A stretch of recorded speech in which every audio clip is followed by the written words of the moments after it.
Hello everybody. Today I will be rebuilding a ABC strut in the front for a Mercedes R230, Mercedes SL. I'll be using a kit from EverDrive.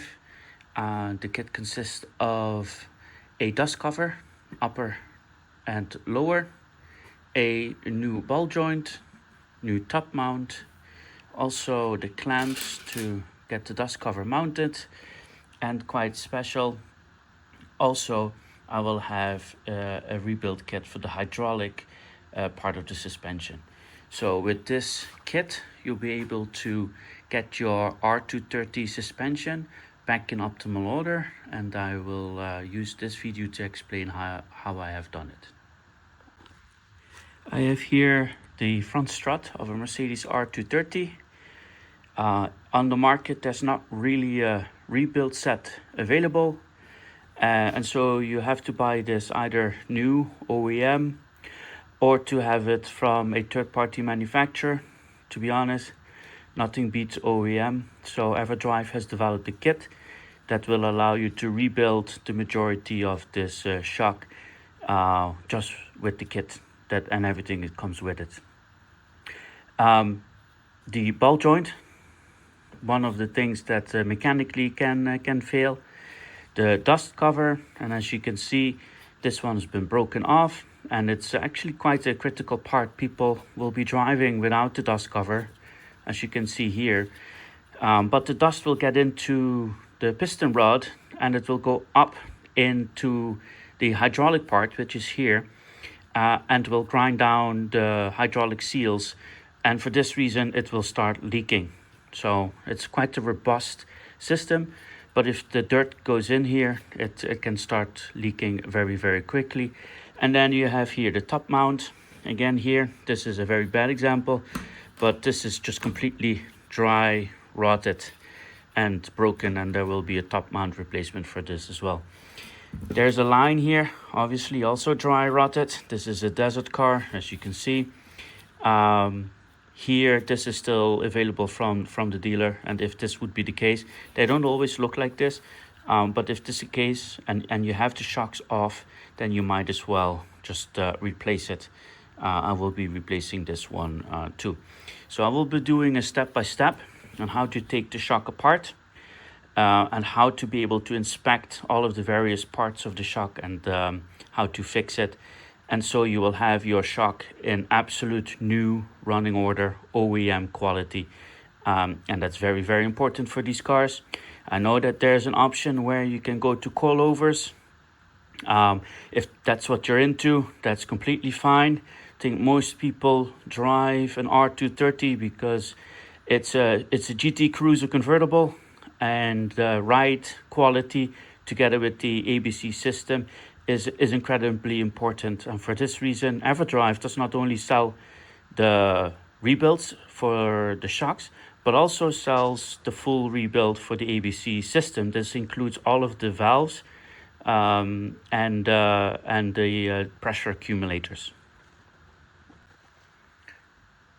To take apart the shock, you don't need a lot of tools, and I think this is the beauty of the kit that EverDrive sells. I think almost every mechanic at home will be able to do it themselves. You can obviously go to a workshop and have them install it, but if you're handy and you have some tools, it's very easy for yourself to do. There is some tools that you need that maybe not every mechanic has, but they're not very hard to get. One, you need a spring compressor to be able to compress the spring, and then you need a workshop press or a press in general to press out the ball joint. Now this is a little bit difficult because here you have only a very minimal lip to push out the ball joint, but with some patience and some tools you're able to do it. Other than that, you just need some basic wrenches and some pliers to get almost of this entire shock taken apart. I will show you how to do it, but just to tell you where you need it. So the shock, you need to compress the spring. Then, of course, there is a key in here. If you remove it, then the spring and its assembly were able to slide down. The 17 wrench that you need here to remove the line on the side, Once that out of the way, just be careful because a lot of hydraulic oil will be running out, and it's important that you will either catch that or do something with it. And then as a last part, you need a basic hammer, I would say, to get this top part removed. It's just pressed on, which will provide access to this screw. And for this screw, it's actually a 23 millimeters size. It works with a 24 millimeter. It's a bit loose on there, but as an alternative, you can obviously use a wrench to get this screw to be removed. And even with this screw removed already, the hydraulic assembly can be moved off of the piston rod. It is that easy. I will show you how to do it. So I thought it's best to start with a layout. This is a shock I have already taken apart in the past, but I think before you dismantle something, it's always good to see in which order does it come off. And here you can see basically all of the individual parts that makes up a front shock, a front ABC shock of a Mercedes R230. And I'll start basically with the shock itself. Now this is a shock, it's almost impossible to destroy because all of the dampening that goes on in normal road use is actually taken as an impact by the hydraulic unit. The hydraulic unit then sends it to the accumulator, and most of the compression of the spring actually happens there. You can see that this is a very small part of the spring. It's very easy to compress, and this makes this ride so smooth. And so these shocks itself, they're very well repairable because they almost never suffer in normal road use, even if you have hundred thousands of kilometers on it or miles. So where do you start? Well, first of all, you start with taking off the ball joint. I think this is the most difficult part and probably the most frustrating one because this is in there really tight. Now, I have two ways. You basically can press them out because you need to press them out before you take the shock apart. But as I mentioned before, it's a very tight fit and the lip is very small. So what I've done, just to show you how basically any home mechanic can do it, I basically ground off the edges with an angle grinder. So that gives you more of an edge to push out the actual ball joint using a workshop press. And you can buy those at Harbor Freight or even go to a friendly neighborhood garage. They will press that out for you within minutes. So it's very easy to do. Once it's out, you obviously need to clean it up. But the new one, once you have put the shock back together, the new one can be pressed in just as the same way. Then you have the shock. Consists basically of the two parts, and it's quite a different shock than normally because it has no dampening in it. The dampening comes from the hydraulic part. So as you don't also have a sway bar, you also have no dampening in this shock. And this is the normal way of operating. There consists two parts. One is the part where the hydraulic unit sits, and the other part is obviously the ability for the shock to go in and out when you are going over big bumps. The one part that you need to be really careful with is the sensor.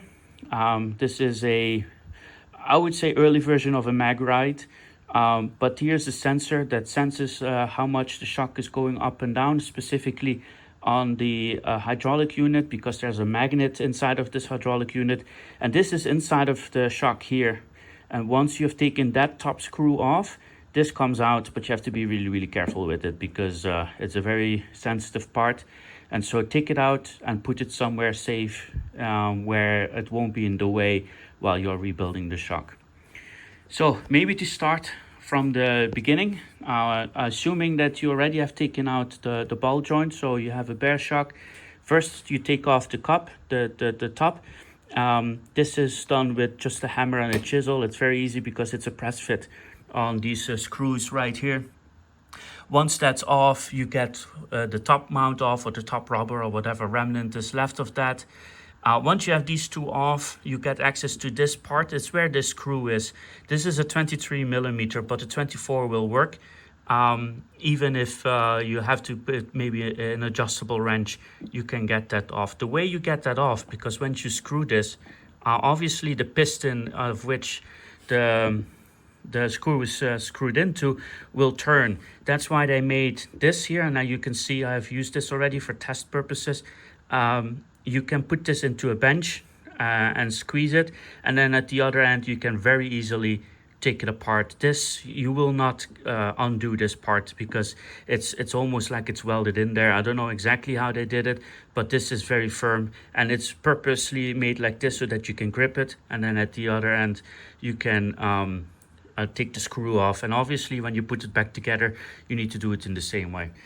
Then you have the hydraulic unit. I will explain next how this will work, but for now, for this purpose, is that you need to know that there's a hydraulic unit. This is the top, this is the bottom. It's here where the spring sits, this part of the spring. Then you have a bouncing rubber. Usually they're still okay, they're not used. But you can see on this one that it had some oil in its lifetime already because it's discolored. You have the spring, and then once you go down to the spring, you have the bottom mount. This is where the spring sits in, and then this is locked in place. So you can see that there is a small little divot in the bottom. This is locked in place with these two rings, and they then also grip here. So this is basically how the shock, in what order is mounted, and also how you have to take it apart. Off camera, I have already removed the ball joint. As you can see, I've cut in the edges, which allows just slightly of a better grip on the lip here, and to push it out. I had to cut down the thread because the cup that goes on top of this has to be obviously smaller than the ring, but bigger than the inside diameter of this ball joint, and it wasn't high enough, so I cut it off.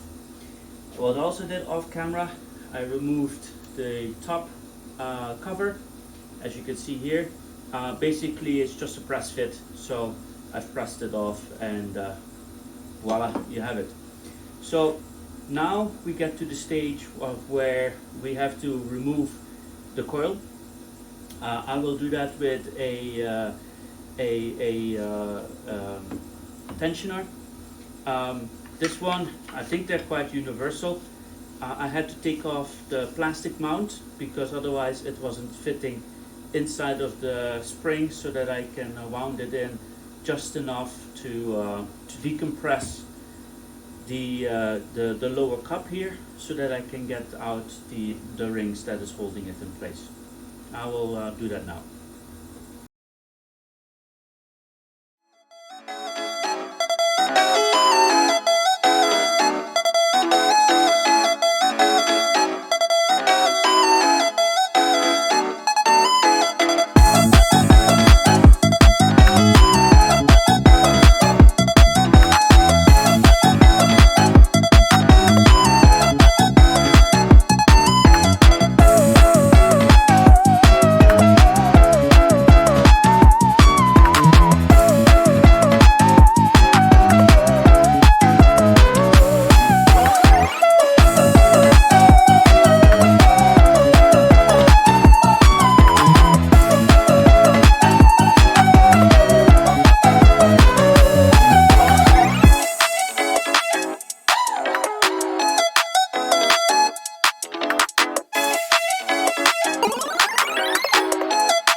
So now I have the bottom mount removed. As you can see, it's also very easy now to clean it up. The next step is to slide off the spring itself, and then we will continue here on the front.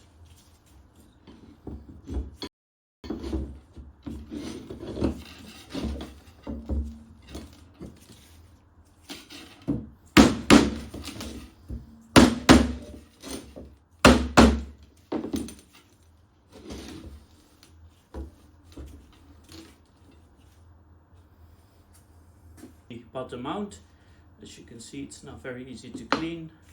Next step is to get the spring off.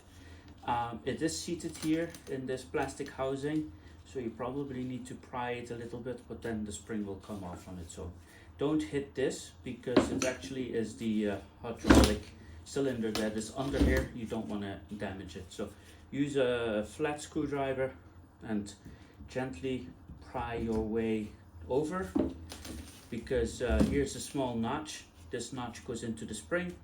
It ensures that the hydraulic cylinder doesn't spin on top of the spring, so please be very careful, don't break this off.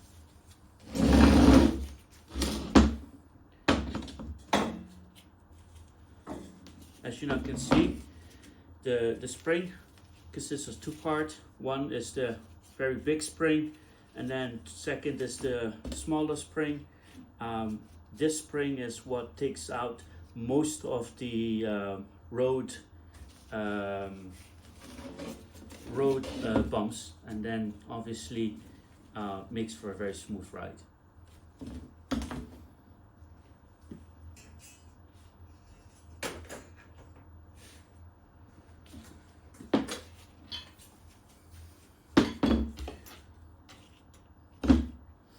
So now we have come to what I would say the interesting part.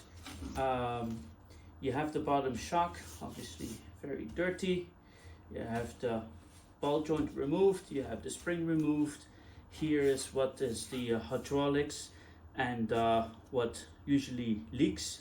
There's a few areas where this can leak. Obviously, you got the hydraulic rings right here and right here, so it closes off the top and the piston, and when the oil is get pushed in, it basically lifts the car, or it compensates for sway inside of a corner. But when this pump is running and it's pushing out the liquid, obviously it can start leaking, because this is actually a very high frequency part. It goes a lot up and down, and a normal hydraulic cylinder usually slides out, stays there, slides back in. It's a very low frequency. So the rings that are inside here are also made originally from a Teflon brass. The ones that EverDrive sells, they are made from Teflon, but they're infused with brass and with graphite. And graphite will have lubrication properties, and the brass will actually make sure that it will stay good for a very long time. So the seals that EverDrive sells are actually an improvement. It also will make the ride smoother, because when you have high frequency, especially when you go through a lot of corners or you have some spirited driving, this can heat up. And when it does heat up, there's something called stickiness in the hydraulic cylinder, which basically means that it's not any more fluent, but it's like this. And you will feel that in the handling of the car. The graphite will prevent the stickiness and will ensure that even during spirited driving, the rod and the piston will stay lubricated and there will be no stickiness on the actual cylinder. So to take the cylinder off the rod, the square screw here needs to be removed. This screw in principle is a 23 millimeter. You can do it with a 22 millimeter as well. 24 millimeter. But it's better to do it with an adjustable wrench and get it off. The way that you fix this into a bank or a screw is that you clamp it on here. If you clamp it on here very tight, it's very easy to remove the screw. Again, behind this screw will be the sensor, so you have to be very careful with the sensor. Always remove the sensor, and then once you remove the screw, remove the sensor and put it somewhere else. I'll be back. I have to go to the... You now can see the setup with the screw removed. You can take this top part off. Here is another top mount, which obviously is perished. Here's the big sensor that I told you about. We always have to be very, very careful with this. Now it's just slide in here, loosely mounted. So just make sure you take it out and you store this safely. And this is the mount that goes on top of the hydraulic cylinder. Just put this away. So here you have, now basically, put it away as well. So basically what you have here is the shock, the actual shock of it, and you have the hydraulic portion. As you can see, this one is shot completely. It's leaking from all ends, and it's really not in a usable state anymore like this. Luckily, with the kit of EverDrive, you can completely rebuild this and make it as new, and it's an absolute benefit to have original OEM materials in the car. I also think that if you rebuild the entire system, which includes all four shocks with new dust covers, new top mounts, all of the valve blocks rebuilt, that all comes in the kit of EverDrive, it will have a massive added value to the car in terms of resale and the appeal for potential new buyers, knowing that the problems with the ABC system have been resolved with OEM materials and with improved seals to ensure that actually the ride becomes even more smoother than it was before. So in principle, when you have removed this screw that is here on the top, and you can see this is actually with the thread lock, so you have to put the thread lock back, otherwise this may unscrew itself on its own, and that's what you don't want. It's a matter of just basically sliding off the hydraulic cylinder. As you can see here, you have the shock now. You basically just pull the shock out and then you check. And if you can see, the movement of the actual shock is absolute minimum. This is not a movement of a normal shock. This is the movement of a shock that only needs to work on the most critical circumstances. So this shock almost never breaks, never breaks. This is a very good quality shock, and it basically is very good to reuse. Just basically check whether or not there are no damages on the actual shaft, and they're not, so this one is in good order. I can feel a very slight lip on where the seal is, and I think this is also the benefit of the EverDrive kit, because it actually, they are custom made. This shaft is not a standard size. You can't just go to a hydraulic shop and say, hey, give me some hydraulic seals, because they're not made. This is a very particular size. It only is used in these shocks, of course, otherwise everyone would be rebuilding them. And you also need to compensate a little bit for the wear of the last 25 years.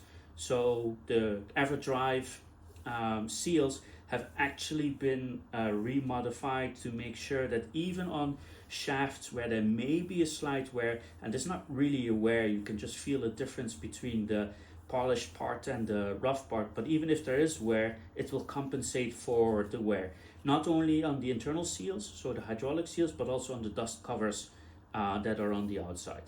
I will now go to the actual hydraulic part.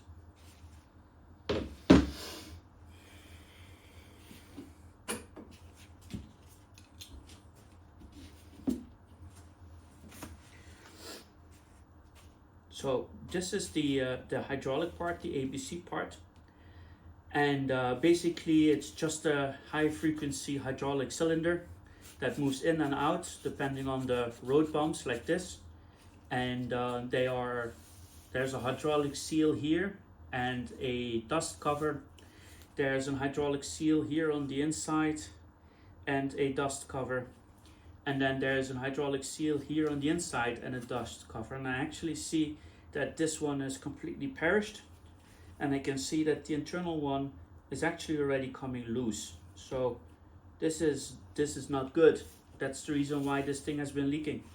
So, and you have to be a little bit careful, because obviously there's a lot of hydraulic oil in there, and because there's only one way in, it gets very poorly circulated. So the oil that is currently in the system is brown and dirty because of the internal rings. They're black, and when they start to perish, it starts to get the oil very dirty. And so even, you know, when they say, oh, you have to flush this and that, it does work, but it's mostly around the valve blocks. The flushing doesn't actually go into the cylinder, and this is another benefit of doing a full system rebuild, because obviously you'll be draining the entire system out of the hydraulic fluid, and now that you're going to change it, you can change it to the specific hydraulic fluid for this system, and it will make sure that everything is clean again. So no particles will be left in the system clogging up some of your valves. So this is very worthy revision to do. Now if you take apart, that's it. That's how easy it is. Again, here you can see that the surface of the piston is perfect. There's actually no rubbing on this whatsoever. A lot of oil here left behind. Of course, this is what you would expect when it's leaking. And again, here you can see, maybe on the inside you can see it, the white part, it's a magnet. So you of course need to be careful that you keep any sort of iron stuff away. And then here on the inside, maybe if you take apart your own, you can see it. There's also a magnetic part.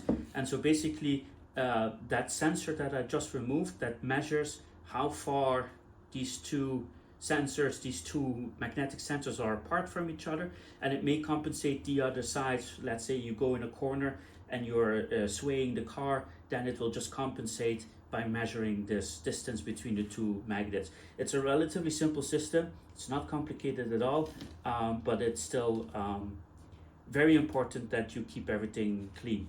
You can see actually here now that by accident something flows out on the table, but you can see that there's actually very greenish brown hydraulic fluid, but inside of this hydraulic fluid there's all sorts of black debris, and this black debris is absolutely havoc on your valve system.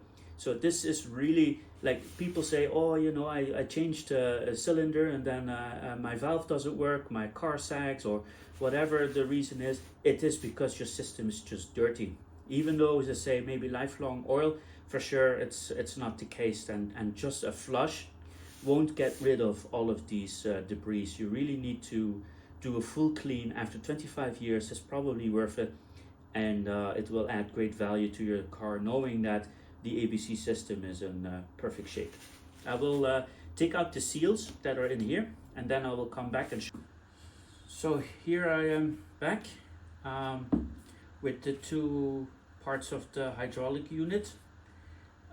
If you have a set of these picks, an angled one, a hook, and a pick, then getting these out is actually very easy. It takes you less than 10 minutes to get them out. In the EverDrive kit is explained where they are, how to get them out in a manual, and to get them back in. It's a little bit more finicky because you have to be more careful, but it's still very, very easy to do. In this one, there's only one O-ring, which is here in the top. Kind of strange. There's no there's pressure here, but because of the fact that this is resting on top of this top mount that is rubber on the underside, I'd say it's an additional sealant. Then we got basically two pressure rings, these two, and two dust rings. You can see by the fact that I was taking them out that they were already breaking, and they are completely smooth on the inside, and this is not supposed to be like this, and they're full with dried up oil. They're supposed to be a little bit like this, so the bottom hits the cylinder, the middle hits the cylinder, and in the middle it's a bit open. It's for also to catch a bit of dirt that may come through the original seal, and there's also a bit of lubrication. But as you can see, this is completely perished. Same here, completely perished, dry. It immediately broke upon getting it out. And again, these are custom sizes. You can't buy these in a general hydraulic shop because they don't fit these sizes. They are custom made for this unit, and so honestly only EverDrive sells them. Then inside of this one, which is also, you have to be a bit careful with the magnetic unit there. There's two rings. I start with the top one because this dust cover is here in the top, but it's explained in the kit. This one is here in the middle, and basically it's like this, where the O-ring is on the inside, and then this ring here is on the outside. This touches this barrel here. The way that this is made, it's supposed to have an angle on the inside, and the angle is supposed to be towards the pressure. So the pressure comes from under here, and it basically pushes the ring closed. But if you look at the inside, I'm not sure if you can catch that on the camera, but it's completely shiny, which means that it's been polished up, and it's actually flat. It's no more on an angle. It's supposed to be like this, now it's flat, and it's basically an indication that it's been worn down completely, and of course not usable anymore. On the inside, which is basically here, same thing. Again, also pretty brittle, also polished on the inside, as you can see. Maybe it's difficult to catch on the camera. Is in the same way mounted, but it's completely broken. There's absolutely nothing that you can still do with these things, and it's absolutely 100% the failure point on why this cylinder was leaking. Basically, you have reached the end stage of taking the shock apart. Now all that you need to do is give everything an absolute deep clean. I will do that too, and I will come back. I won't do the coverage on how to put it back together because it's a reverse order of how I've taken it apart, but I will show how you put the new rings inside of the cylinder, and how you can then mount it back on the shock. Now, the hydraulic rings that I will use to rebuild the ABC hydraulic piston. It consists out of the two dust rings, again made to fit on the cylinder. You can see what I meant earlier with having a ridge, and they also slightly compensate for the wear on the cylinders, as well as this one. And then the rings here as well, custom made, filled with brass and graphite. Here you can see maybe on the camera that it is under an angle. It will reduce friction, obviously, and also it will hold the hydraulic fluid from going from one side to the other side. This is the ring that goes into top here, and that's basically it. You will do these last. You will start with this ones, and I'll be right back to show you how to prepare. So from this point, you will start building the shock back up. I'd say it's a good moment to make yourself a cup of tea, make some extra water, pour it into a bowl, and what you're going to do is take the O-ring off the two hydraulic rings, and you're going to soak them in the water. Why you're going to do that is because these are not pliable, these rings, at all. And if you don't do it, you may be breaking them. And once we've taken them out, we're going to slightly bend them inwards. We call that making a kidney, because it has the shape of a kidney form. You pull a tie wrap on it, and then you let it cool down. And when you take the tie wrap off, it will hold its shape more or less enough so that you can go in, squeeze it into the place, and then the kidney part, push it back in, and allow it to heat back up. I use maybe a hairdryer or something like that, and then once it's seated, you can then obviously put the cylinder back together. While this is soaking, you can already put the O-rings in here. Again, there's a description with the EverDrive kit on where to put them. Basically, you put them like this and into the opening. It's a two-hand kind of job. but it's fairly easy. Like I say, this is a kit that anybody at home can do, and the O-ring in the bottom is already in.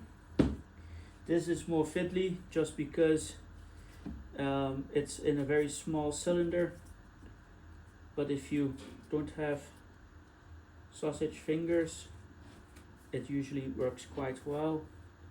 I tend to try and do it from both sides and use the pick.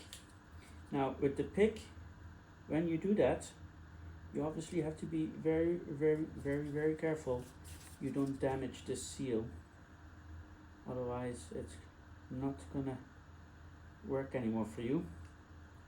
So this is the fiddly part. Okay, I got one side in, go push it back from the other side. Also the fact that it's magnetic, it doesn't help. So it basically just pulls on your pick a little bit, but you'll find a way to do it. Here we go. Alright, so now we'll let that soak. Once it's warm, and we're going. So at the moment I have the hydraulic seals in the kidney shape. As you can see, that's why they call it a kidney. Don't bend them too far. This is about maximum that you can do. I got all the O-rings in here. So the next step is to mount these, and then as last mount the dust rings.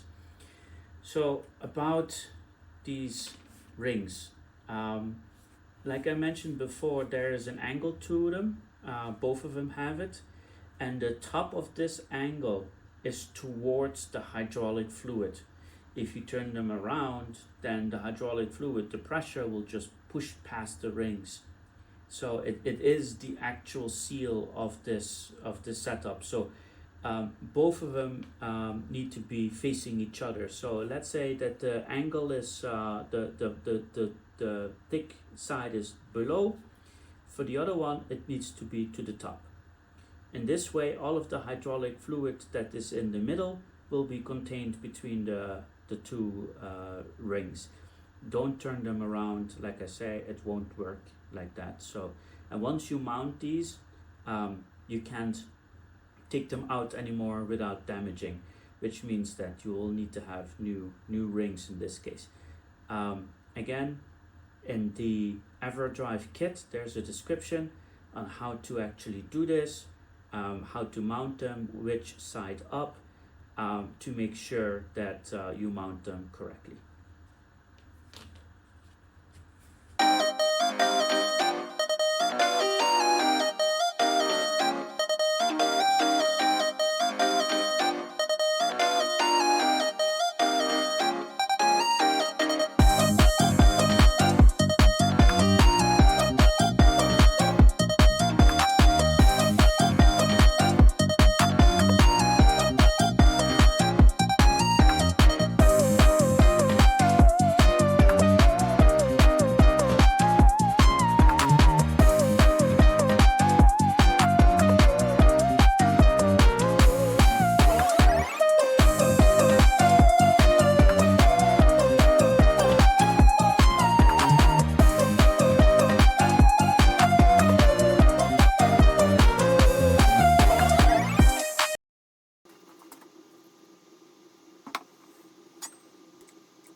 So now the shock and the hydraulic unit are mated again.